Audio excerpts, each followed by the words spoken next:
আমি আসলে নিজেই খুব কনফিউজ। আমরা মানে এনসিপি সমানে যখন শেখ হাসিনাকে ফ্যাসিস্ট বলে, আমি মনে করি শেখ হাসিনাকে ফ্যাসিস্ট বলা মানে শেখ হাসিনাকে সম্মান করা। আমি 25 অগস্ট এই কথাটা বহুবার বলেছি।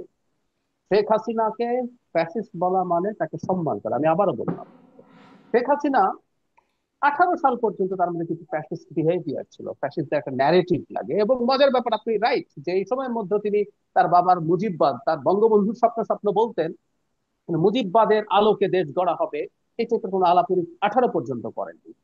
18 রাতের ভোটের পর শেখ হাসিনা ওয়াজ একেবারে আটারলি একটা, শেখ হাসিনা সরকার একটা মাফিয়া রেজিম ছিল, যে স্টেটের পাওয়ার, স্টেটের সব শক্তি ব্যবহার করে জাস্ট বল প্রয়োগের মাধ্যমে ক্ষমতায় ছিল। আমি নিজে দেখেছি 18 সাল এবং অনওয়ার্ডস আওয়ামী লীগের লোকজন তার ন্যারেটিভ বিশ্বাস করে না। একটা ফ্যাসিজমের বেসিক হচ্ছে সোসাইটিতে ন্যারেটিভের একসেপ্টেন্স খানিকটা হলেও থাকতে হবে। 14, 15, 16 দিকে দেখবেন তার যে মুক্তিযুদ্ধের যে বয়ান, সে চেতনার যে বয়ান, সেটাকে সামনে রেখে সে সমাজে কিছু মানুষের মধ্যে তার কানেক্টিভিটি তৈরি করতে পেরেছিল।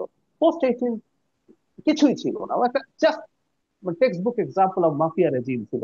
মানে তাকে ফ্যাসিস্ট বলা হচ্ছে, এবং যে শব্দটা কোনোদিনও শেখ হাসিনাই ব্যবহার করে নাই, তারা আবার এটা সামনে এনেছে। এটা নিশ্চয়ই তাদের রাজনৈতিক কৌশল, কিন্তু আমার কাছে এই কৌশলটা একেবারেই যুৎসই কিছু বলে মনে হয় না। শেখ হাসিনাকে ফ্যাসিস্ট বলা মানে তাকে, তো একটা ডাকাত সরকার, মাফিয়া মানে একটা ডাকাত, বিভৎসতম ডাকাত সরকার। ও ক্ষমতায় থেকেছে, তুমি আমার সাথে কথা বলে তোমাকে জেনে নিয়ে যাবো, তোমাকে টর্চার করবো, খুন করবো, গুম করবো, আই ক্যান ডু এনিথিং। সমাজে কে আমাকে কতটুকু এন্ডোর্স করছে তা না। ফ্যাসিস্ট হচ্ছে মানে বিজেপি সরকার। সোসাইটিতে তার বয়ানের একসেপ্টেন্স আছে, তার একসেপ্টেন্সের জন্য সে ভোট পায়, সে ভোট পেয়ে জিতে আসে। সে যখন যা করতে পারে সমাজে একটা উল্লেখযোগ্য অংশ সেটা সেই ন্যারেটিভ একসেপ্ট করে। আওয়ামী লীগের ডাকাতির সাথে থাকা ছাড়া লোকজন মোটা দাগে আওয়ামী লীগ করে না তো। তো তারা এটা করে আসলে কি অর্জন করছেন আমি নিজেই খুবই সন্দিহান। এবং আপনি রাইট যে মুজিববাদ বলতে কি বোঝায়, মুদ্রাবাদ বলার আগে তো সেটা বোঝাতে পারতে হবে। সেটাও আসলে সমাজে খুব ভালো কমিউনিকেটেড হয়েছে বলে আমার মনে হয় না।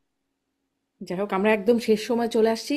আসলে 5-6 দিনে কি হয় সামনে সেটা নিশ্চয়ই দেখার বিষয়। ক্রুশিয়াল সময় কেমন হয় জুলাই সনদ, কেমন হয় জুলাই ঘোষণাপত্র, সেটি নিশ্চয়ই আমরা দেখবো আগামীকাল আপনাদের কর্মসূচি আলাউদ্দিন মোহাম্মদ, সেটির দিকে আমাদের নজর থাকবে। অনেক ধন্যবাদ দর্শক এতক্ষণ সাথে থাকবার জন্য। আজকের মতো বিদায় নিচ্ছি আইবিটিভি ইউএসএ নিয়মিত আয়োজন রাজনীতির এপিটপির থেকে।